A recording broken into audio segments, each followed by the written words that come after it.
Simcha. Welcome. Thank you so much for being back. I completely forgot that the last episode I posted was with you, and I opened my channel and I took a look at what's just to refresh myself, and I'm like, oh, you were last. And it felt last time that we're ready for more, and I'm so glad you're here. Thank you. I'm ready. Thank you for having me on.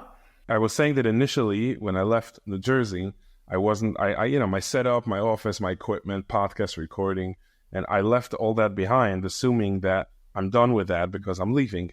And what turns out is that it's a lot more simple to do this virtually than to schlep people into my office. And turns out a lot of things are like that, which I had no idea. So there's something about like taking, and you asked me before, like, how is it working? And I'm like, a lot of things are working surprisingly. And other things are more difficult. You know, living here comes with its differences and slowness and a lot of adjustment. But what we're doing right now, for example, is so easy versus the travel, the commute, and setting it up. You said my camera needed to be restarted every 30 minutes. So that's the interesting thing with growth, that sometimes it catches me by surprise. Oh, this can happen. Cool. So, yeah. Anyway, when we're in it, we don't see what's possible. Yeah. Yeah. So, yeah, I'm glad to be here, and I'm glad to do this again. It has been, I think, close to a year since I recorded last. Wow. Maybe a half a year or a year, but a good amount of time. And I've been very wanting to do this again. And specifically because about a month ago, I think when I messaged you at first to do this again, I got random messages when you're putting up other episodes, and I haven't gotten it when I put up religiously every couple of weeks one. So I'm like, oh.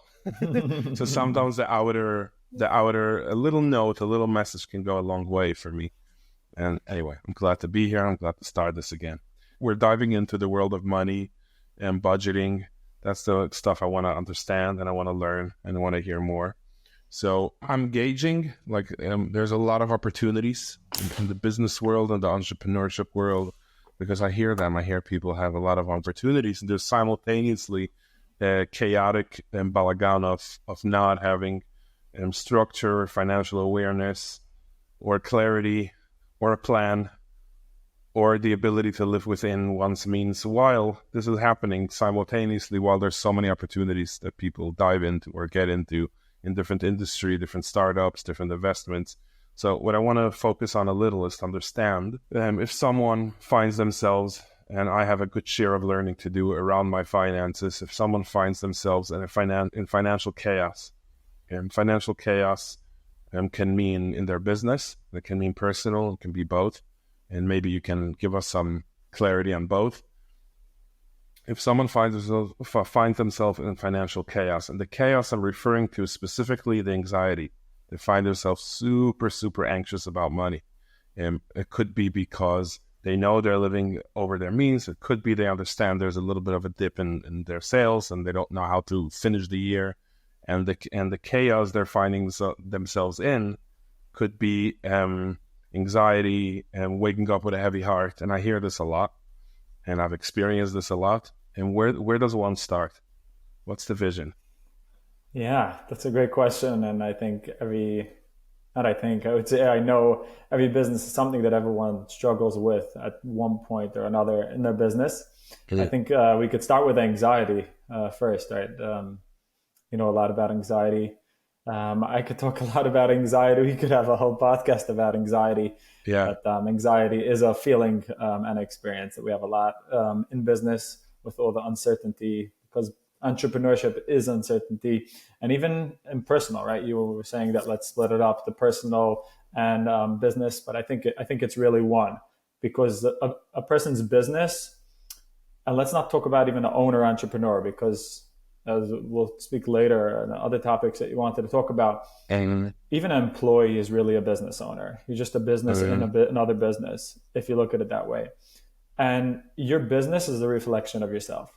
So how you are out of your business in your personal life, you're going to reflect that way in your business. So if you're a mess in your business, you're probably a mess in your personal life. If you're organized in your personal life, you're probably going to be organized in your business. or you'll want to, or you'll be on the way to organized in your business. The anxiety is usually a fear, at least a lot of times, right? It's a fear underneath, it's an insecurity. And when you don't have fear, you're not hopeful, you're sad. There's a lot of emotions over there. Yeah. I think the solution for that is knowledge, is awareness, is learning. It's coming from It's clarity. It's clarity, yeah. And not knowing, right? You don't know. And what do you do when you don't know? You find out, right? So you gain knowledge. The word today is, oh, I'm anxious. And recently I heard on some podcast, it's like, let's call it what it is. I'm scared. Because when I'm scared, I'm a step closer to finding out what I'm scared of, and I can maybe do something about it. Right. It's just that little transition to go from, I don't want to look at it, to that moment where I actually look at it and I find out, okay, so if I find out I'm doing well, which happens, I know in coaching, it's like, okay, I'm going to do it. I'm so scared. Who knows what I'm going to find out? And then find that I'm actually doing really well and to manage my budget better, let's say. Okay, that's nice. But what happens when I look, which I've been there, and I look, and what I get is really, really disappointing. And I'm actually spending more than or specifically in a business. Like there's a cash flow, and I don't know exactly how much I'm spending and how much the business is earning. And I find out that that shock for a lot of people might be more difficult than the avoidance. Yeah. So what you're talking about is clarity. So how does one enter that shock, the clarity, that stepping forward to clarity, while it might actually impact them harder than not knowing? Yeah, and you're putting yourself in a vulnerable place, which we tend not to like to do, right? We're taught from when we're a little child that we should not be vulnerable, right? We should not open ourselves up because you're going to get hurt. So whenever you see over there, I might get hurt, I'm not going to go there. But if you frame it in a way of like, what are the costs, right? What are the costs of me not looking? And you choose, what I hear yesterday on a podcast, choose your regrets. Right? You're going to regret either not looking or looking, not like having the knowledge of what's going on, having the clarity or not having the clarity. Which regret do you want?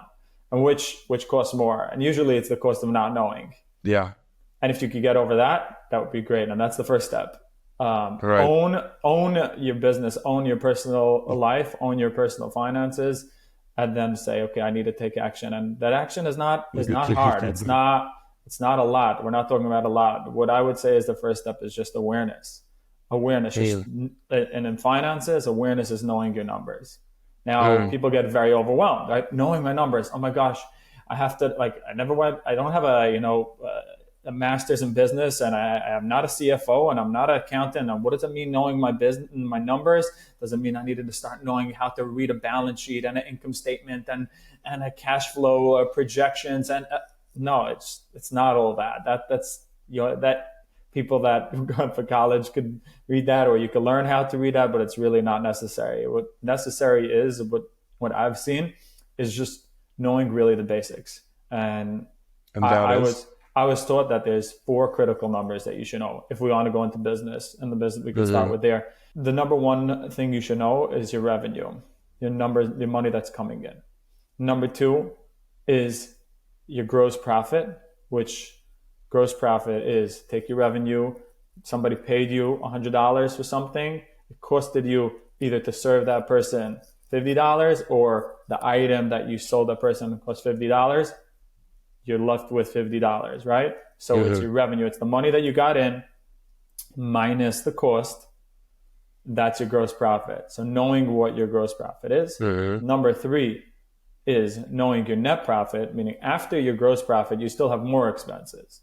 Right? Yeah. So after the cost, office expenses, accounting, exactly, all that. Lighting, your software, that's your year and how much you're left with, and that is net profit after the operational cost. It's called. That's it. The 4th thing is knowing your cash in your bank. If you could just find out those 4 numbers, your business is going to change. What does cash in bank mean? Open up your bank account, open up your Chase app, and see how much money you have in your account. If you could have the awareness of those 4 numbers, your business is going to change and your anxiety is going to go down. How? How? Consistently looking at it just once a month, your business is going to change. Why? Yeah. Because whatever you focus on moves. That's a principle everywhere in life. Whatever you focus on is going to move. If you focus on your weight, you say, I'm going to lose weight and I'm going to go on the scale every day. If you see that, if you look at that every single day, it's going to move. It's going to change. Take anywhere in life. If you focus on that, it's going to move. If you look at it consistently, it's going to move. So the number one thing I would tell for a business owner that's anxious about his numbers, don't get overwhelmed about knowing everything. And you don't have to do this. I'm not a numbers guy. I'm not this. I'm a visionary. Great. And stay that way. And you need to be that way. But if you own a business, you have a responsibility, both for you, both for your employees, both for your family. To find out once a month what those 4 parts are. And you don't need to do it for you. You don't need to do it. You just need to know about it. And how would I would say is just hire a bookkeeper. You could get a part-time bookkeeper for 10 hours a month that reconciles, depending on the size of your business. But if you're really small, if you're working on your own, it could be 10 hours a month, 20 hours. If you're a little bigger, you have a full-time bookkeeper, but you ask your bookkeeper, put on my calendar once a month, let's say on the 10th of the month after everything is reconciled, we're going to meet for a half an hour and you're going to make a nice shiny with pictures, a graph that I could read with those 4 numbers. What was the revenue? How much money came into the business this month? What's the gross profit? What was the gross profit? What was the net profit? And how much money do we have in our bank account today? Once a month you do that, I'm telling you, after 6 months, your business is going to change and your anxiety is going to change like crazy because you're going to know. You have the clarity, you know. You don't need to know anything else. And when I know, I can actually do something about it. Exactly. Which means that's what step 2. Right. And that, because after you're doing that for 6 months, you start seeing and you say, 1 second, how can I change the revenue? What can we do about that? How could we change the gross profit? Why is it costing me so much to get a profit before my operational cost? That means before I even pay for the lights, it's costing me, 80% of the revenue is costing me to make this product or to serve this client, whatever business it is. Then you start changing that. Then you start becoming creative. Yeah. But just seeing that, you focus on those 4. So again, to focus on the fear, what people don't want to open is what I notice a lot is so one thing is where people live off many years is off of revenue. Like there's money coming in, money going out, and they live off that. Some industries or some people are in a competitive field or they have a relationship with clients. And if they look at the numbers and that pushes them to make a change, they're scared they're going to lose their revenue. And then what are they going to do? So that's sort of the common theme of not wanting to look, because right now what I have, right, the buy-in, the benefit of not looking at my numbers is that I have revenue going, and at least I have that from the business, which may be not profitable. And if I look and I find that it's not profitable and I make changes, I might lose the revenue. I might up my prices, I might manufacture somewhere else, whatever it is that change is. And I think that step, what we're talking about is that step to clarity, which works always. Like this is not a thing that might work. It's a thing that what you're proposing, it always works. So there's some kind of an embrace or a mindset or a practice for that fear. I might lose my cash flow if I'm clear. I might lose what I have. There's some kind of a focus that I think that is important to know, and do it anyway. There's a book title called Feel the Fear and Do It Anyway. Yeah. Right. So like that title is, it's like, so what's the mindset to actually walk into clarity despite what I'm going to find out? Like, I think it goes the same as a lot of different areas in business and in personal life, is you're not knowing of something better. So if you don't have a vision for what's possible, you're not going to be ready to be uncomfortable. Why should I want to change and do the uncomfortable if I don't know that something better is possible? Wow. If you can get a vision of how your business can be so much better and how much calmer you can be every single day, and with yourself, with your family and your life, by making those changes, by making that effort, you're going to make that effort. The problem is we don't have a vision for what's possible because most of the times we never saw what's possible. We're always surrounded by people that are anxious about their money. We're always surrounded by businesses that are chaotic about their finances. But if you could go and own that and say, I'm going to make that change, I want to be different, and I'm not going to stand up for this anxiety anymore in this area of my life, and you start looking for people, and you'll find them very quickly if you start looking, right? Whatever you So I focus can on know is, that in my industry particular, so-and-so is possible. it's possible. And one of the easiest way to not have resistance to the possibility is by finding data that supports the possibility. Yeah. And I find either a person or a book that guides or a teaching some kind of a clarity that in this particular industry, profits of so-and-so is possible. Yes. And once I know that that's available to me in a year from now, or half a year, or with a lot of embrujes in 3 months, but if I know that's possible whenever that happens, then I can actually take the step into knowing. Yes. That's very possible. There's almost like a little thing before, which is vision. It's like if I have a vision and I understand what I'm stepping into, then the anxiety is worth it. It's manageable. It's or the fear. It's like then I can do it anyway. Yeah, so because then really cool. you have that belief, and I think we mentioned in the last podcast also the principle of like effort never sustainably exceeds belief, right? So if you don't have belief in something, you're not going to put in the effort. Wow. You need to believe that it's possible. And something that you said, like in my industry, is it possible? Every industry, it's possible. Like you're not some unicorn. Like most businesses were around in some sort of fashion before yours. And they've done it, and there's probably somebody out there that has done it over a very sustainable amount of time, and they've done it the right way. And if you just need to go out and find them, you just go talk to people, go on YouTube and see. There's so many possibilities. We're so closed and so afraid to talk and ask and find out. And it probably 5 people in your surrounding circles has struggled and found somebody that did show them that it's possible. Right. And sometimes it's just talking to your accountant and not just talking to your accountant at the end of the year. Yeah. You know what I mean? Yeah. Very often that whole thing is just a fear talking, and it's not like a business that can sustain revenue for a good amount of years has enough going in it that clarity will only build it.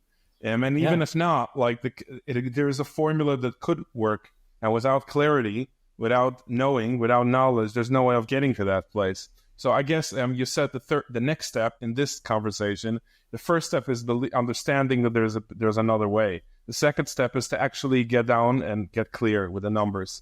And what did you say happens after? After that, it's going to happen on its own.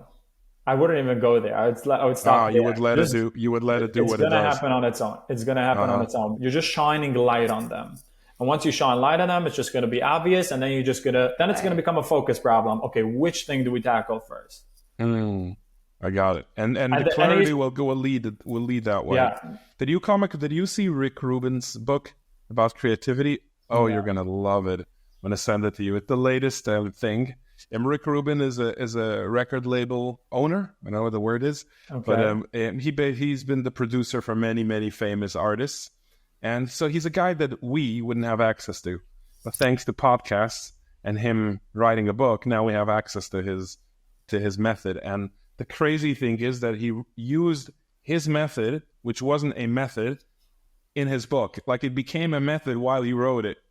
Wow. And he talks a lot about that, how creativity works, which creativity he talks about is in every area of life. Like it's to live is to be creative, and everyone in their own reality in life. But a lot of what he talks about is sometimes to understand how much control I need and when I need to let go. And what you're describing in these steps is like, okay, I have the vision, I have the clarity. It's going to guide me to my next step. Automatically. And understanding that is power. That's powerful. Yes. Yeah. Really cool. And just knowing it's possible, and it's really not so hard. There's so many bookkeepers out there that you could hire for pennies. Consider it the outcome that's going to happen and the value that you're going to get. And just once a month, just look at the numbers. It's going to take 6 to 12 months. Your business is going to change. And think of it like, I don't want to see the pain. Maybe I'm not making, maybe my business is broken. Okay, great. Imagine I could tell that to you now before some recession comes or your industry has some tight times, and then automatically your business is going to tell it to you. Imagine I could tell it to you now, and you can start fixing the problems. Right. What about that? How good is that? Yeah, there must be I think there must be a trauma response to want to avoid rather than look at something and deal with it. It's probably a psychological core belief that I can't deal with it, which is never true. Like, Yeah. spiritually, emotionally, it's like I knew them. How's it go? A person doesn't have a sign that he can't deal with. Like, so there is this inner worthiness piece that when I have a vision and I understand that I have this business, I have this life, I have this wife and kids and budget, and I have what it takes from a place of well-being, that really, really gives me power to make that step and get clear. Yeah. And yeah. Understanding it's possible, and also knowing that every successful business does that. And there's this basic fundamentals that every business needs to go through in order to be successful. And if not, you're going to feel it. You're going to feel it, and you're going to feel it in anxiety. You're going to feel it in not being able to sleep at night. You're going to feel it, and your kids are going to feel it. Your wife is going to feel it. Your friends are going to feel it, and you're going to feel it. And you don't deserve that. You deserve much better. You deserve much better. And just seeing that it's possible, and it's really, really possible. Like it's not that hard.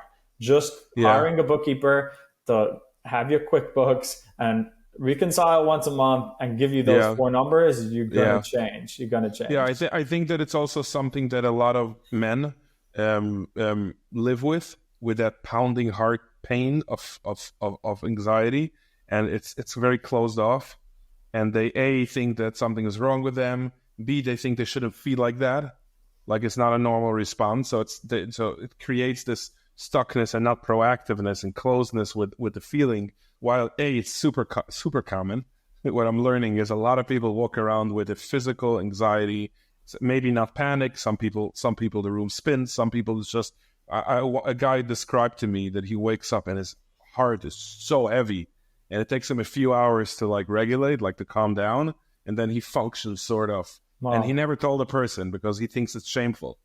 And it's like, and I think that with the way you're explaining it, and you're saying that it's normal and it's possible, is really helpful for someone to know. And I would add to that is just keep your anxiety. Just stay with that heavy heart, and you could stay with it and delegate it. Like if it's hard for you, like give it to somebody else to do. You just show up once a month and make it an enjoyable time. Get a coffee, get a lunch, and you know what I mean? Yeah. Turn on some music, and just let somebody present to you 4 numbers. Your business is going to change. It's just you need to see that, and sometimes you just need to trust the process.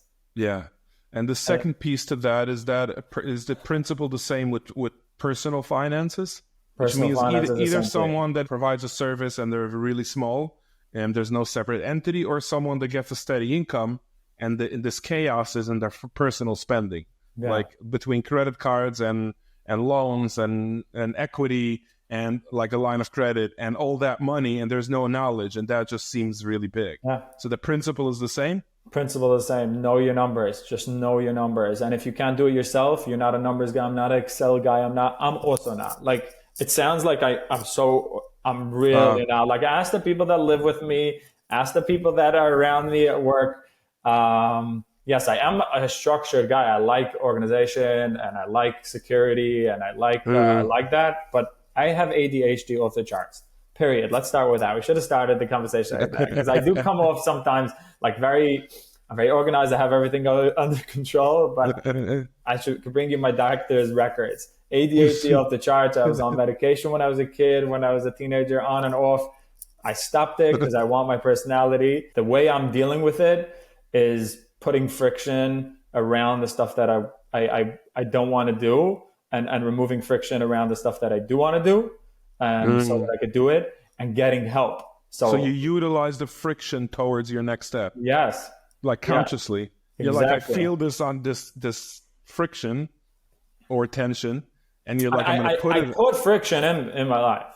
So I would put friction here I have on my calendar once a month that I meet with my personal financial coach that shows me the numbers. I don't have to do anything.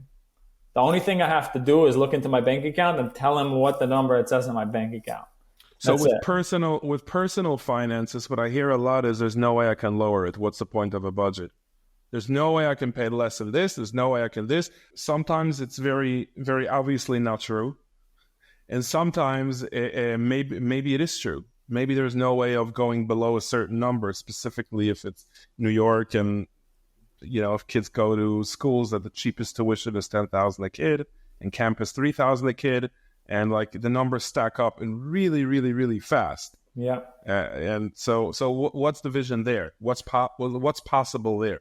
So I would start this, first of all, the same way as know your numbers. That's number one. Like, you got to know your numbers. You have to see it once a month.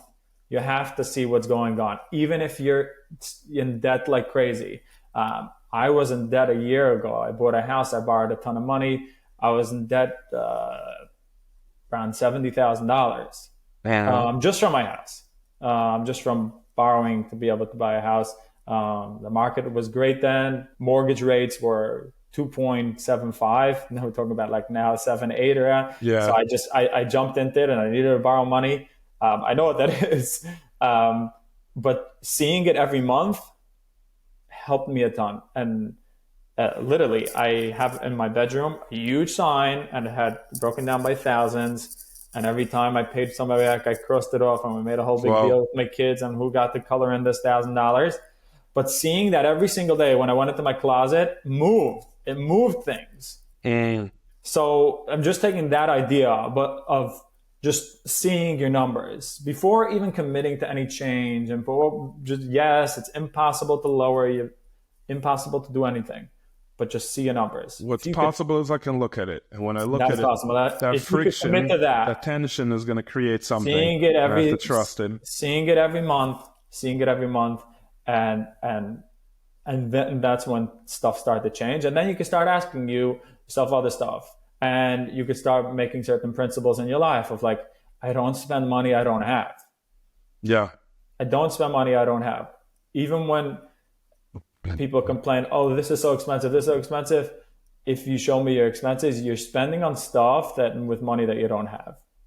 Right. But if I cut that, it's still not going to help. True. Right. But there's 2 habits that you need to learn in personal finance. And one is learning how not to spend money that you don't have, and learning how to cut expenses, and learning how to make more money. So those are the 2 stuff. Learning how to cut expenses, learning how to make more money. But those 2 stuff can happen if you live by the principle that I'm going to spend the money that I don't have. And spending money that I don't have comes in a lot of forms. Yeah. So you need, in order to succeed in personal finances, you need to learn those 2 skills. The skill number 1 is to cut expenses. Skill number 2 is make more money. But cut expenses needs to come first. If you can't learn those 2 skills, you're not going to succeed. Now, there's a blocker to learn those two skills. That blocker is spending money that I don't have. And spending money It's a habit. Because I think the dopamine and the excitement of spending sort of is satisfying. So there's the tension, the momentum goes to shopping or to spending, rather than to focusing on what can I do to make more, or what can I do to budget better. So how can you add friction to that? I have a really cool share from someone I know, which he grew up and lived without looking at numbers and believing that swinging it is the best way to grow. And he changed that, I think about a half a year ago. And he came to visit here in Mexico, and he booked an Airbnb. And it didn't fit in his budget. He had allocated so-and-so for this trip, and he liked a specific Airbnb. So he messaged the owner. It was 3 days before check-in. It was still empty for the whole, like a 7-day booking. He got $1,000 off on a $2,000 booking, which is 50. It's a big number. Like, do you know from $100 a night to 50. And the reason he did that, the only drive, was because instead of using his energy to, I'm going to swing it, which takes a lot of energy. It takes a lot of effort. It takes a lot of, I'm going to swing it. It takes the fear, the worry, the whatever it is to manage the emotions of swinging it. He used it proactively towards making this trip fit in his budget, and he was so happy. It was like, and it was really interesting because I never tried doing that. I book Airbnbs. I never bothered messaging the owner if it's closed. Like, would you give me a better price? It's not a practice that I mean, people that do that all the time. Yeah. But it has to come. If you notice, what was he doing there? Like you said, he created that friction. He said, I'm not going to spend money that I don't have. And that's when you become creative. So Right. you need to understand that you need to learn those two stuff. You need to know how to cut expenses, which that person just did, right? He cut expenses by not spending, and you need to learn how to make more money. But before that, the step before that is owning and taking responsibility and making that commitment that I'm not going to spend money that I don't have. And what does that look like, not spending money that I don't have? It could either be in the form of credit cards. It could be the form of borrowing money. It could be it's mostly those type of stuff, right? Yeah. It's money that I'm not going to spend money that I don't have. And credit cards is you're spending money that you don't have most of the time, right? Yeah. You don't have that money right now. I'm going to pay it back at the end of the month. Great.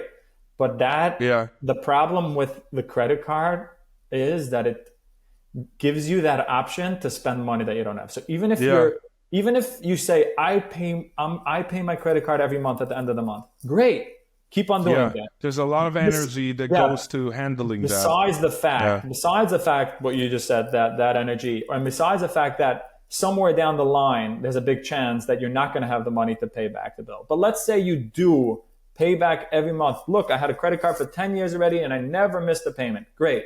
However, you have this option in your wallet to spend money. You have a door open to spend money that you don't have. Yeah. Versus if you don't have that option to spend money that you don't have, that's not an option. You're automatically going to learn the other two skills to succeed in personal finance. One is cutting expenses and one is learning how to make more money. And the credit sort of takes me away from that. Yeah, your mindset of credit. You can't. It's just you're not going to put in the effort. You're not that person that went and messaged the Airbnb is because he made a commitment that happened first. That is not possible. There's a wall here. I don't have a door to take money that I don't have. I'm not going to borrow from somebody else. I'm not going to use a credit card. So that's number one. Number one is I'm not going to spend money that I don't have. And then you start becoming creative and you could become really, really, really creative. The step before that, like we said, is knowing your numbers. So once you see your numbers every month, you're going to start being able to become creative. Ooh, I go out to restaurants once a week, twice a month. We spend $300 every time we go out. Imagine we cut it, $600 a month. Over a year, $6,000. Imagine we take that $6,000 and put it toward the tuition instead of borrowing money on a credit card. There you go, $6,000. Yeah. Oh, wow, we go on vacation and we spend minimum $5,000, $6,000 every time. Great. How can we be creative and go on a vacation? I just went on a vacation last week with my wife. We set a budget. Said this. We have a lot of stuff that we need to save up to. We're gonna spend only $1,500 on the vacation. Last year we went to Florida. We said we can't. Just flights are gonna cut into half of that. We were creative, and we went locally, and it was just so much fun. We said $1,500 is gonna be the budget. We came in $1,600. But the only reason why I was able to be creative and find ways. And I could say it was such an amazing vacation. I could say probably one of the best vacations that I had. And one of the reasons why was because we were creative. How can we enjoy and have the time of our life with being on the budget? And that was because we knew our numbers, we knew how much we could spend, and we have the commitment that we're not going to spend money that we don't have. Right. That clarity creates a tension, a momentum towards making it work, which is really cool. But I think you gave a really good takeaway point. Know your numbers, and everything else is know your numbers is the next step. Know your numbers. I put everything I have in me to consistently. It's not a one-time grand event. It's a lifestyle. And one little thing I want to add to that is there's a part in the brain that's responsible of normalizing things. There's an actual part of the brain, which is why some things in the beginning are difficult and then they become easier. So all this fear talk and anxiety talk. If I make it my business, just like I can normalize not knowing, I can also normalize knowing. Yeah. Because there's a part of the brain that's actually responsible to that.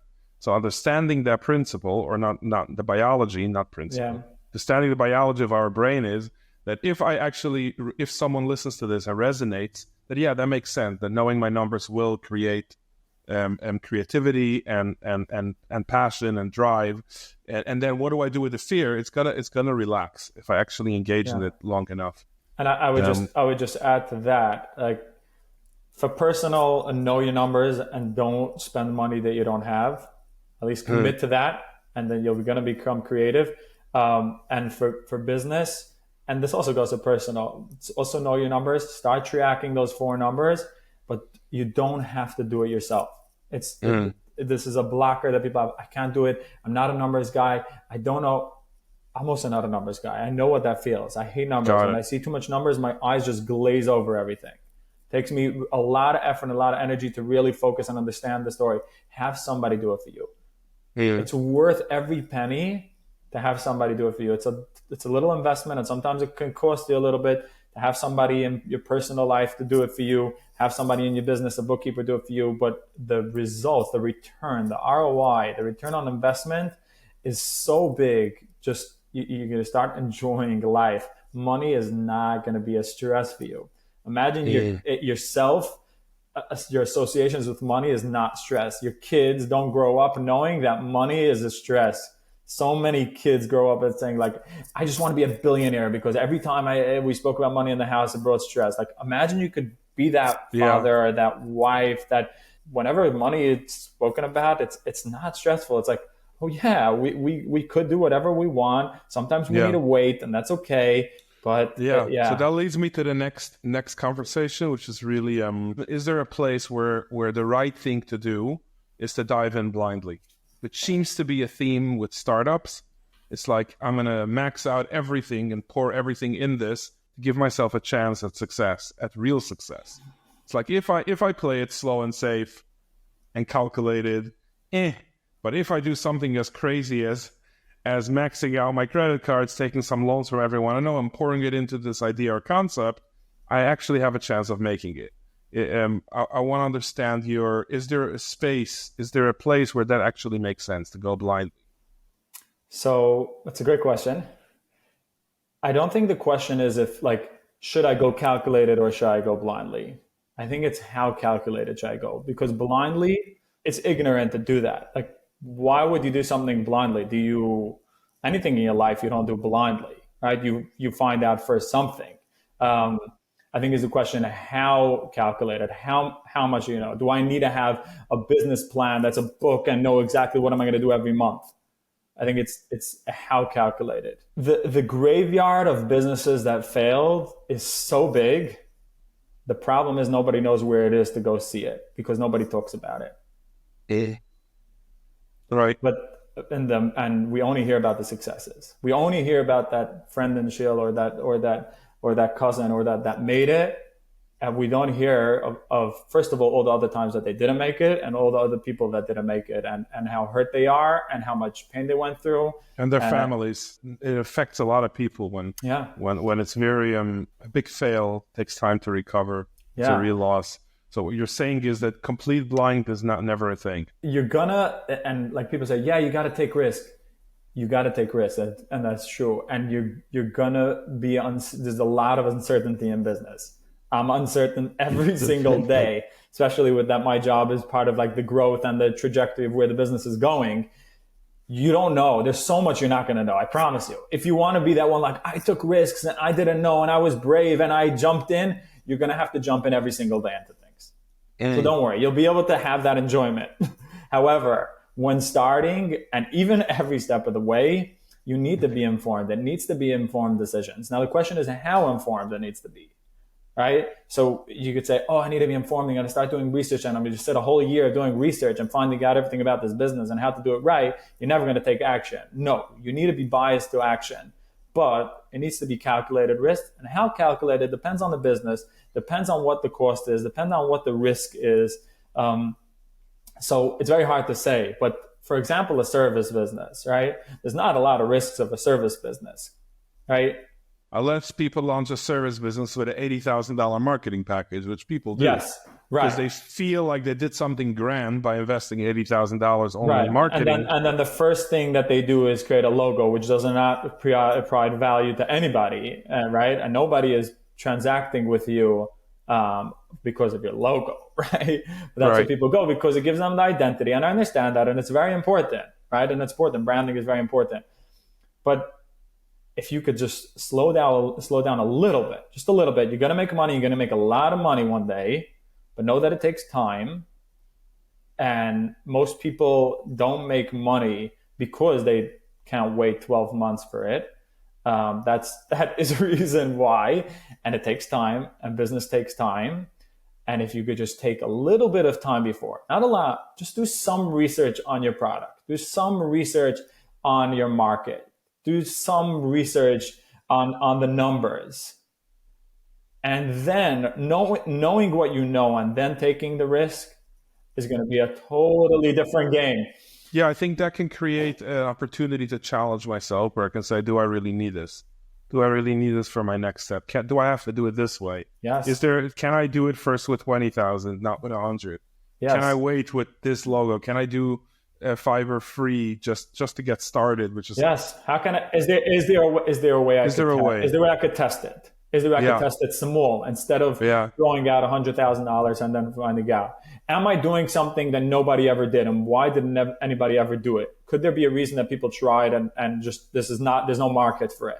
Right? Just finding out, like doing just like a little bit research and calling people and finding out, is there a need in the market, or just I had that need, but really there's no market for it. Just doing that little research and asking yourself a few questions, it can help out a lot. And that is the calculated risk. Yeah. And run a little bit your numbers. Like, and if again you're not a numbers guy, hire somebody. Go onto Upwork, hire a CFO for an hour. Just tell them, like, this is what you want to do. Let's set up some projections. Okay, I think I could make like 5 sales a month. Okay, that's going to bring me this amount. This is what it's going to cost me. This is what I'm going to need to do to make some money. Okay, great. I could do it. Can I do 5 sales a month? If I do 5 sales a month, then this is how much it's going to cost me. This is going to be my operational expenses, right? Those critical 4 numbers, like just play it out, like build it out before you jump in. Just know what you need to do every month. Know what you're going to need what's your cost going to need to be, and then have a plan. You could, but then like, oh, I don't have to borrow $100,000. I don't have to do like a branding package for $50,000. I don't have to have a website.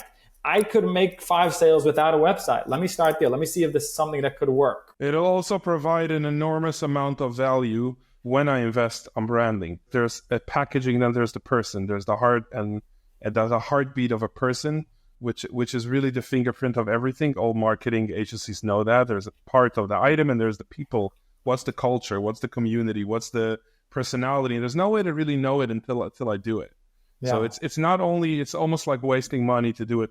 Spend too much time on without actual action, and I think that that's for a service, but in product it's much harder, because product you're gonna need to invest in a product before, right? You can't sell it before, and product is a little scarier because you don't know, right? You don't know unless like a lot of people do, they take an item and they see like, what are all the problems, and I'm just going to make it much better. So this product has a need in the market. This product is working already. I'm not coming up with this new product. I understand. It's very it so depends in each industry. The principle is the same. That blindly jumping that's not the leap we're talking about.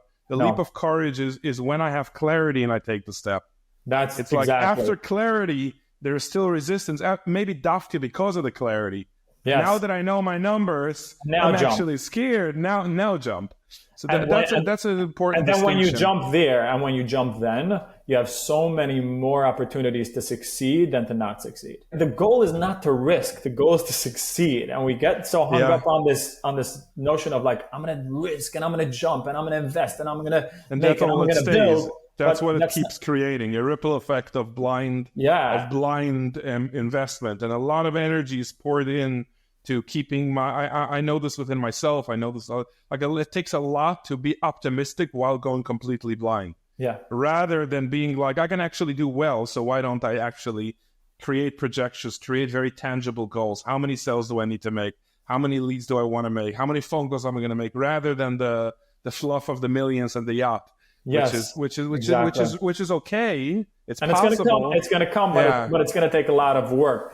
Yeah. And again, I don't want to sound discouraging. Just the opposite. I would encourage everybody that wants to go in business and wants to be an entrepreneur. Entrepreneurship is so much fun if you're the person that could handle the stress and could handle the uncertainty, because the game of business has a ton of uncertainty. And you're going to need to flex the muscle to be able to go to sleep at night and sleep 8 hours with a lot of uncertainty. And you learn how to live with uncertainty by being uncertain just a little bit in the beginning. Then you could grow your muscle of being uncertain, very uncertain. And you have that cushion to be uncertain. You have what to fall back on.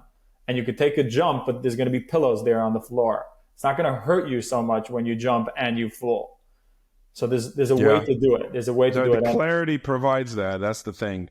The knowledge, the power and knowledge provides that. Yeah, and yeah, I need to start big. Like, why do you need to start big? Is it an ego thing? And then go back, like just step back and ask yourself, what am I trying to do here? What's my goal? Am I trying to fill my ego or I'm trying to fill my bank account? Yeah. If I'm trying to fill my ego, great, but you might hurt yourself and then you might hurt your ego even more. Or I'm going to put my ego on the side. I'm going to try to fill my bank account. And the way to fill my bank account is a proven method. Look at the businesses that succeeded and what they did. They calculate risk. No, they don't spend a year before. Yeah, some businesses, yeah. The right amount of knowledge, the right amount of research, it doesn't need to take a long time. Literally doesn't need to take a long time. Yeah. And the other thing is that, yeah, like we said, just try to start small and then go big. I was just talking to somebody the other day, and he's like, he wanted to open up some buses or something, and he's like, oh, I'm going to invest $100,000. I'm like, maybe your business doesn't need to be right now if you have buses. Maybe your business model right now, because you want to see if there's actually a product, maybe you could rent buses. Maybe there's a company that has buses already that you could rent. Start being creative of how can I do it small, that I don't have to pour in $100,000. Yeah, but there's this loan and I could get this business loan. Right, but what happens if that business doesn't work out and then you're stuck with a loan? How's your life going to look then? If there's a way you could do it without doing that, why wouldn't you want to? The clarity will provide creativity to utilize these resources in the best possible way. Exactly. That's the key. The key is that when I'm clear as I can get, I use it in the most mature and productive and biggest potential of return. It's not to not take the loan. It's not to not take the risk. It's not to not take the leap. It's just I know where I'm leaping and why, and I can understand exactly what I'm doing. And that's probably the principle of once a month. It probably applies to startups as well. Is to constantly reevaluate, and understand that what I did or didn't do last month can change. Just have a little bit of awareness. Have a little bit, and like you're saying, the creativity. Constraints create creativity. You need to have it's sort of directed. It's sort of directed. You can be creative. Like if I would ask you, hey, Motty, how was your day? Like try asking your son, how was your day? What is he going to say? Oh, good, right? Yeah. What was the best part of your day? Right. Automatically, he's going to have a much different answer than good. Why? Because you created constraints. Or what was the most fun thing you did by recess in school? Right.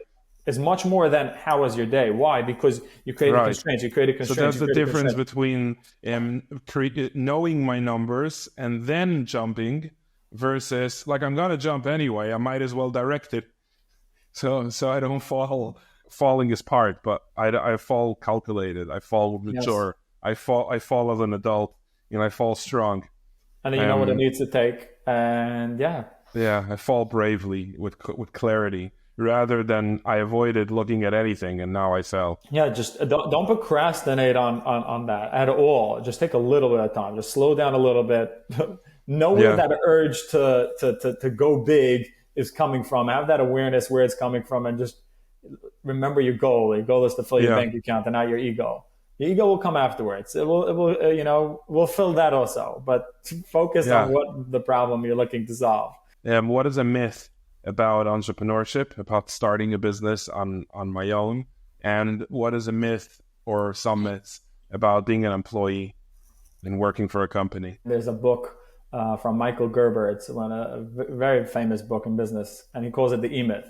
And the E-Myth is the entrepreneurial myth. A whole book all about that. What he talks about in that book is that most people, they sit in a job, and let's say, just choose any job. Let's say they work for a restaurant, okay? And they're a waiter, or they're even a manager, or they're in the kitchen and cooking every single day, and they're so good at what they do. They're just really, really good at what they do. And one day they get just so upset. They're like, what am I doing here? why am I working so hard for this business owner that's taking away so much money a year and I get this salary? I'm so good at what I do. Let me go and open up my own restaurant and do that, right? Great idea. And that's what usually happens. And the second that happens, there's no one to talk to. He's going to go and open up his place, right? So he goes out and opens up a restaurant, not realizing that from the day you open up your restaurant, the thing that you did so good that made you decide that I want to go open up this business is the only thing you're not going to be doing. You're going to start needing to do. You're going to need to do your numbers. You're going to need to do sales. You're going to need to do marketing. You're going to need to do operations. You're going to need to start leading people. You're going to need to start managing people. You're going to do everything. Finances, that thing. Finances, projections. Exactly. Besides personal finances that is still in place.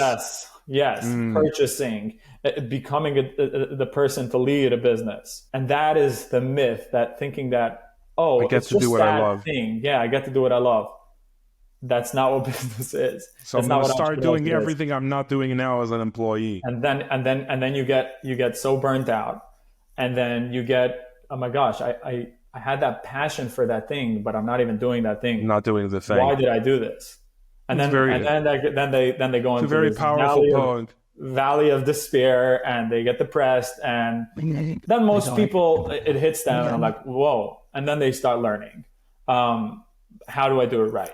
Until you grow the business, that yes, in the beginning you do all those stuff. And I know that's what it's going to cost to own a business and to start a business. And that's the debt, right? Even if you don't take debt from a bank, it's called, ignorance debt or different debt that you have to pay off until you could earn to be able to earn back your time to be able to do the thing you love, right? So you start your business, and now I am doing the sales, I am doing the marketing, I am doing the finances, I am doing the operations, I am purchasing the materials, I'm doing everything. But then slowly I grow till I have money to buy back my time in the form of hiring a person for finances, hiring a person, and then. But that takes time till you get to a place that's wild. Now I can peel back everything. The myth is that I get to do what I'm good at. That's the myth. Right away. The truth is that I'm going to actually need to learn to do a lot of things either that I'm not good at yet, and specifically I don't like. And you're going to have to do it. You're going to have to do it because you're not going to be able to afford to delegate it. Yeah. And then you'll be able to earn your way to a place that now I could hire somebody, make enough money to hire somebody, and then you could give over that thing. I'm not a marketer. Hire somebody to do marketing or outsource it or hire somebody to do finance. But in the beginning, you're going to have to do all those stuff that have no resemblance to the thing the reason that pushed you. What's on the other side of things, a myth about being an employee, which you spoke a lot of last time. Like last time we podcasted, you spoke about what's possible as an employee, the opportunities that are available. And again, to create, like we said with finances, to understand what's possible is the first step to know. I want to talk a little bit more on the entrepreneurial part. I believe there are a few more myths that we could touch on. And I just want to be very clear. Like any myths that I'm saying here is just, these are the myths, and the people that work extremely hard, which is not needed. Like you need to work hard in business, but then there's a whole part of business that you don't need to work hard, and you're just working hard because you don't know.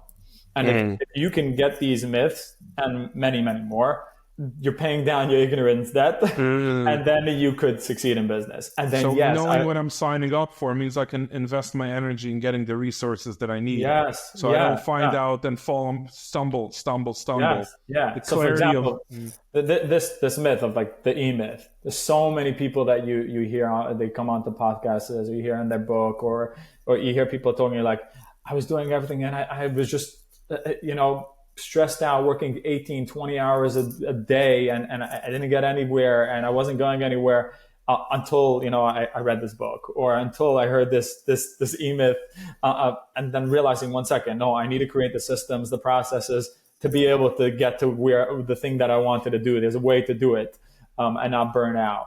I think another myth is focus. People are not ready to focus. And the reason why people are not ready to focus is probably another myth that they think that you don't have to work hard in business. Like businesses, I'm going to open up a business because I want the freedom. Great. That is a way to freedom, is to open up your own business. Yes. but you're not going to have freedom the first day. It's going to take time. Yeah, unless I do it all wrong, where I just avoid the Yeah. numbers, avoid buying well, avoid But then you said selling there's an enough. anxiety, right? Right. Yeah. So That's a that's not recipe. freedom. That's a recipe to that pattern. Right. One of the reasons to fall into that avoidance pattern is the goal of freedom, Yeah. like just time, and that's not how. That's a myth. The freedom It takes a is lot going to of come. And the focus. focus, what I mean by focus is being able to focus on one thing. I don't mean being able, yes, you need to focus on one thing while you're doing the work every day, but even your business focusing on one thing, having a niche, not doing everything for everyone. Most people can't focus on one thing. They open up too many businesses. They have too many services. They have too many products, and they can never get good at one thing. And because they can never get good at one thing, they never go really, really well. Because the market responds, meaning the people in the market that are buying stuff, that are transacting and paying, they want value. They want good stuff. People want good services. People want good products. And if you don't have a good product or a good service, you're not, yes, you're going to grow and you might make, let's say, $1 million a year in revenue, which is nice. But if your expenses are really high, you don't take home anything, right? You could have a $10 million business that doesn't take home anything. So if you don't learn how to focus and really make something really, really, really good, like really excellent, the market is not going to respond well to it. Yeah, And in order to do that, you need to focus. In order to do that, you need to be able to focus. We spoke of this before you came on, which was the amount of effort that it takes to do something right. Yeah. You said about preparing for a podcast episode. It's not, oh, I'm on, let's talk. It's the preparation. It's to value the preparation and effort. And putting in the work and being able to say, I'm going to stick to one service or maximum two, which I would highly recommend. If you're small, do not have one product, have one service. Later, when you're really big, maybe you could add another one and learn how to make that excellent. And the reason why people add services or add products to their product line is because they reached a point that they got stuck. They couldn't grow that. And instead of looking in the mirror and saying, what do I need to learn to grow that and take that from $1 million to $3 million, that product alone, that service, they turn around and say, no, I'm comfortable with taking something from 0 to $1 million. I know how to do that. I did that. Let me do it with another thing. And then they line up, they have like 10 services. And then when they get there, they're so distracted and so spread thin. And the market doesn't even know what their company does because they do so many different stuff. And then they don't grow. So they're always capping themselves out instead of sticking to one thing and saying, I'm going to do the hard work to at every stage learn what it needs to take to take this thing to the next step. Like become so good at it that it's actually profitable. Yeah, that's step number one, to make it profitable. But I can't make it. I made it profitable, but I can't make it extra profitable because I don't know how to cut the cost of it, and I'm not ready to be uncomfortable and learn how to. I'll rather open up something else. I'd rather open up another business instead of making this business really good. To make this item so good that it does really, really well, and then I'm ready to step into the next one. So what you're talking about is doubling down on anxiety. It's like when something doesn't work well, I'm going to do double, and now 2 things won't work well, and 3 things won't work well. I heard this quote recently, and it said, what brought you here won't get you there. And sometimes doing again and again and again what brought me here, which has a good amount of success, it's very, very true for me. I've done a lot of things as a fellow ADHDer. You know me in my life. I've done a lot of different things, and I still sort of jump. And I'm really, really, really understanding at this point in my life the power of focus. And it's not the focus in something that I don't want. It's not a focus on something that I'm not good. I think what you're saying is powerful. I don't have to do it myself, but I want to focus on who I'm going to hire. I want to focus on what is my next step. I don't have to suffer, but I could be uncomfortable enough and focus till I get my answer. Which is in a product, instead which of is in numbers, to the new thing, whatever it is. I'm staying focused on the thing and not having. So focused in what you're doing. Let's say what your business is doing, and then also focused on doing the work, right? Doing the hard work, knowing that it takes a lot of work. Business takes a lot of work, and you sitting in your office and saying, I want to be a billionaire, the market doesn't care about that. Sorry for being hard. Everyone wants to be a millionaire. Everyone wants to be a billionaire, right? The market cares about who you are, not what you want. I want my business to be $100 million business. Great. But there's stuff that you need to do to get there. And there's going to be hard work that you need to do to get there. Now start becoming that person that the market wants to pay money for, that business that the market wants to pay money for it. And that people don't, that's a myth. People think, oh, business is easy. It's not easy. You signed up for a lot and go and do it. And it's okay. Hard work is okay. And you could do it. Patience is another one, I would say, like having the patience to wait it out, not making money right away, waiting a couple of years. Like change takes time. Making something big takes time. And if you can't wait to make money and you need to make money right now, you need to make it big right now, you're going to have a hard time. So there has to be a plan in place for the waiting, either a job and doing this part-time or a partnership of some sort, which is probably a podcast on its own, is partnerships. But it's a plan for patience. It's a plan for clarity. It's a plan for all these things. It's a system for all these things. Like you say, like after failing for 5 years to find that one book that's going to help me. It's like if I know what to anticipate and I understand what it is and what it isn't, at least somewhat I can plan to do things in the order that it's actually more realistic. The biggest myth I would say is that you have to do it alone. You have to go it alone. And if you ask any successful person, they surrounded themselves with people that are better than themselves. It's a very, very, very powerful concept. They have mentors, they have coaches, personal coaches, business coaches. They're in groups of people. They pay to be in groups of people that are want to grow together and bounce ideas off each other. People don't talk about it. But the right people talk about it. You just have to find them. Right, because people look I don't want to pick a person specifically, but there's so many figures now on interviews and podcasts. And the one thing, and it's what they did, and it's what they did, and they don't do anything alone. They have a legal team of 50 people just to breathe. They have an accounting team. I'm talking about the inner circle. The inner circle is huge. You're talking about not even on the business, company. It's like they're surrounded with you. You actually brought this point a couple of weeks ago when we spoke, and I think you sent it in a voice. It's like with the piece, it was such a powerful point. The piece that people don't understand is how many humans successful people are surrounded with, so their entity and their business and their values and their potential can grow. And that's in their business to help them succeed. And of course, the media and everybody around and social media gives credit to this person himself and not knowing that in the business, right? Like these big people, when they come into a business deal, they're not even talking most of the time. They just start and then walk out after 3 minutes and let the lawyers fight it out, right? But let's put that side. Even somebody starting in the beginning and the first 5 years, the first 10 years, even before you made it big, you need to have good people around you, and that's the way to do it. That's the way to do it. Like read books, like don't stop to read books, like listen to podcasts about these topics, get into groups with people, find a friend that's doing it, that's on the same level as you, and just bounce ideas off.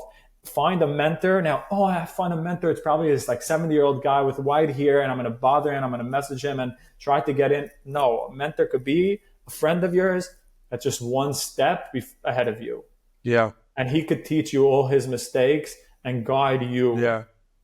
And also bouncing things off is such a powerful thing.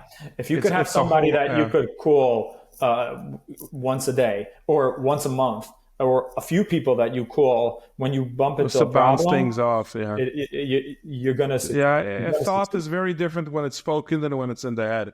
So the solution or the next step is very different once it's spoken. It's probably one of my intentions for getting back into podcasting and talk about money is because it's on front and center in my mind is the clarity and the ownership and the responsibility. And I know that this conversation is going to give me a lot of value just because we're doing this, we're talking about it. So let's end with one point, which we said it would be a really interesting distinction. We spoke of it in a conversation. The difference between pushing myself forward and being hard on myself. Like we're like that topic is I think also as a masculine trait or a human trait. It's like if I'm not hard on myself, I'm going to fail. I'm not going to do enough. I have to really look at my failures and squeeze that misery out in order so I do things different. And that's sort of before we find an alternative, I want to acknowledge that it's been a very powerful tool, which is negative thinking to try to find positive. It didn't bring me where I want to go, but it definitely is a powerful thing. That's I think the question. Like, where did you get with that? Thanks. I want to make a disclaimer. Thanks. No, I mean, I'm sorry if I came with like, where do you get, like, what's your result? But where did that help you? And if you got anywhere, assess yourself and see what took you there. If was that pushing hard and going hard on yourself, or was it the times that you accepted yourself and you went slowly and you weren't hard on yourself and you What is the weren't, difference? like, How can one take steps and they're not pushing themselves and they're not hard on themselves? What's the fine line between the two, and what's the difference? Okay, so just a disclaimer before I want to make it that I'm learning this every single day. If any of your listeners know the disc profile, it's one of these, like, you know, like all these numbers, what number you are or what color you are. One of these assessments and one of these profiles is the disc profile. I use it a lot in business, in leadership teams or in teams in general, to know, like, what's your personality type. So I'm a D. D is the one that's driven, that has a ton of drive. If you can't hear it from me, my passion. So I suffer with this. I'm learning every single day how to have the balance between not being hard on myself and pushing myself. I'm somebody that's so hard on myself and push, and not, I wouldn't want to use even push. I just drive and I'll drive myself till I'm sick. And I have that, and I had that until the last time I said it's like never again, and I hope it's never going to happen again. But like, I literally have these seasons of, like, every few months I'm sick in bed for a few days because I drive myself until I'm So sick. you're no stranger to what it's like to drive yourself crazy to do better. Yes. So what's the other side look like?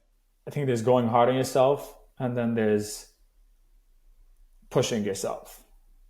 Pushing yourself is, I think I messaged you that when you had it on your status. I don't think that people shouldn't be growing. Like, we want to grow. Hashem made us that we're aim-seeking creatures. We seek aim. Like, where am I going? Where am I going? Where am I going? What am I achieving? Where am I going next?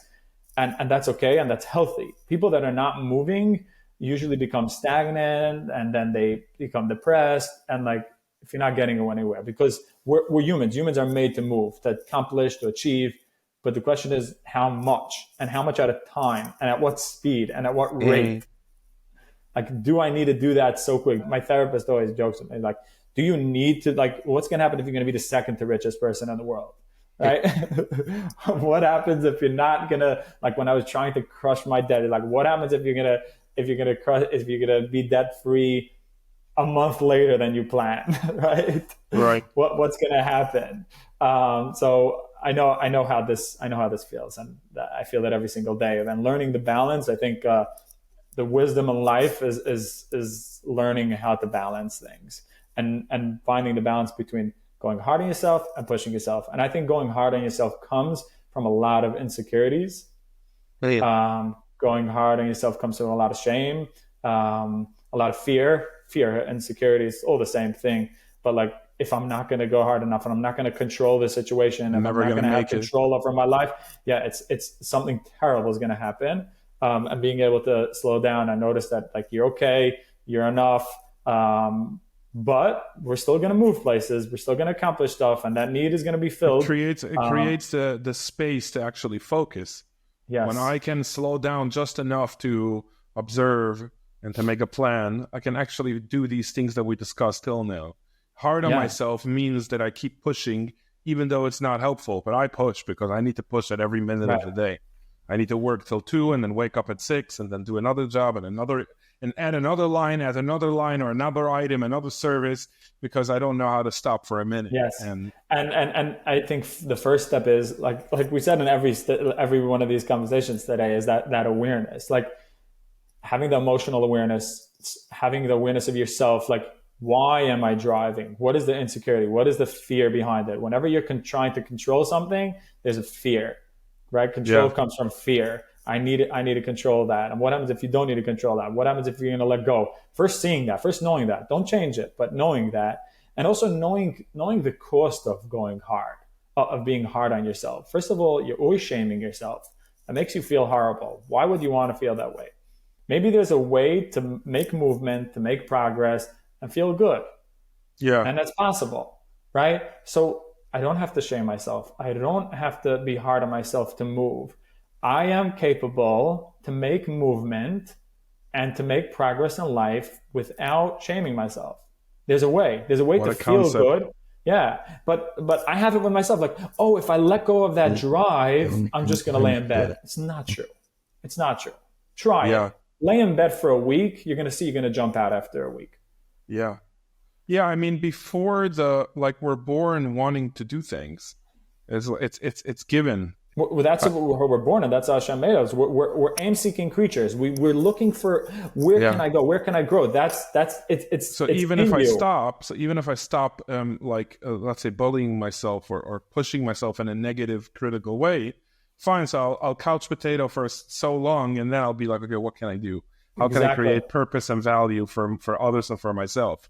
It's it's very inevitable, I think. Yeah. You see it also with people, like they sold their business and then they're like, oh, wow, now it's freedom. And they wait like a month and they're like, okay, I'm on to the next thing. Why? Because you just can't do that. You can't sit on the beach for too long. Why? It's because that's how we're made. That's how we're wired. So first, to get to that place, that awareness that like it's possible for me to make a movement every single day without needing to shame myself. And I'm talking to myself here now, and it's okay. And you're enough. And a lot of times it comes from like feeling non-value with yourself and feel it like, oh, after I work 18 hours, that's when like I get that feeling in my brain. And I have that also. Like sometimes like I don't want to leave the office because I don't feel like I accomplished anything today, right? And if I work hard now and if I have 5 back-to-back meetings and my head is killing me and I'm stressed out and I'm sweating and I want to just fall into bed, that's when I'm going to have that feeling that I accomplished. That's it's a like problem. I only deserve if I push myself to the edge at all times, and it blocks creativity, it blocks clarity, it blocks the ability to see things through. It's a focus. It's again just like we spoke about numbers. It's just a focus in the wrong direction, and it's a shame because it hurts. I think it hurts people around. And knowing the cost, knowing that real accomplishment, like real change and real influence and really making a difference takes time. Like we said before, patience takes time. Doesn't happen in a day. It's not going to happen in a day. And also it takes collaboration. You need to be able to work with people. It takes creativity. It takes energy. It takes being able to think critically. It takes being able to think strategically.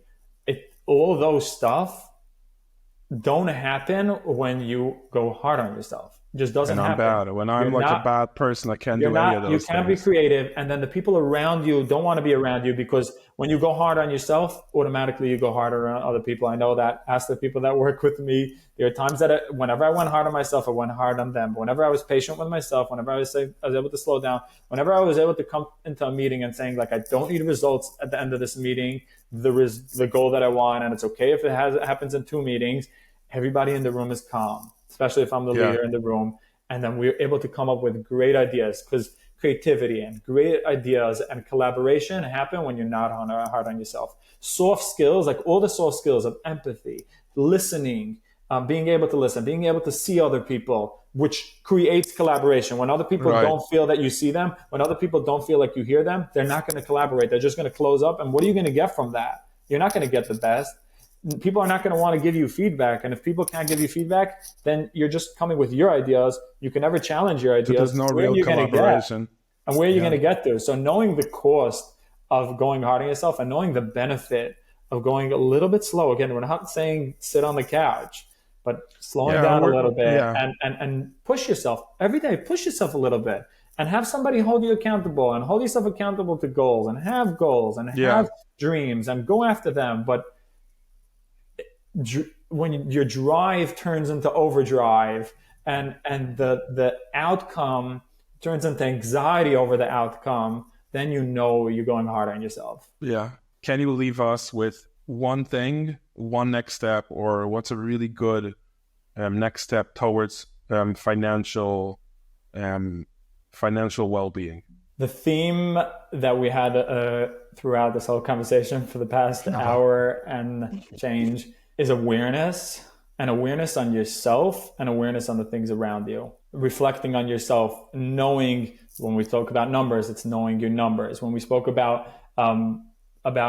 entrepreneurship, it's knowing what entrepreneurship really is, knowing what it's going to take. Having that awareness is, and then when we're talking about pushing yourself versus being hard on yourself, having that emotional awareness, like what happens to my body when I go hard on myself, right? Having that ability to look inwards, look outwards, look out of your box, see other people, seeing what's going on, not rushing so hard into stuff, knowing like, am I looking, like we said, am I looking to fill up my bank account, or am I looking to fill up your ego? You need to have that awareness of yourself. I think it's self-awareness, the number one. And I think So a lot of people grounding myself in awareness, like really grounding knowing, myself. Just knowing. And the second thing I would say is knowing what's possible. Having that vision for what's possible. Like healthy growth is possible. Like you don't have to grow your business in a toxic way. You don't have to lead your life, your family life, your relationships in a toxic way. There is a way, but don't put the pressure on yourself to know about it. Go seek help. Seek help for your personal self as well as a therapist, a personal coach. In business, read books, listen to podcasts, find a mentor. It could be the person standing next to you in Shield. Could be your friend that you go out with. Find a business coach. Just learn. Just keep on learning. Pay off that ignorance debt as quick as possible. At every level, there's more debt that you're going to need to pay off. And that is the same as awareness. That's what I would just say. Yeah. Ongoing improvement, ongoing growth, ongoing learning about yourself, learning about life, learning about everything around you. I think what you gave or what you're giving is this huge support for men and women, and to understand that it's safe and it's okay, and it's super, super healthy to actually look at it and reflect rather than avoiding. I think you bring this in your conversation, you bring this in your comments when we message, you bring this to the people around you.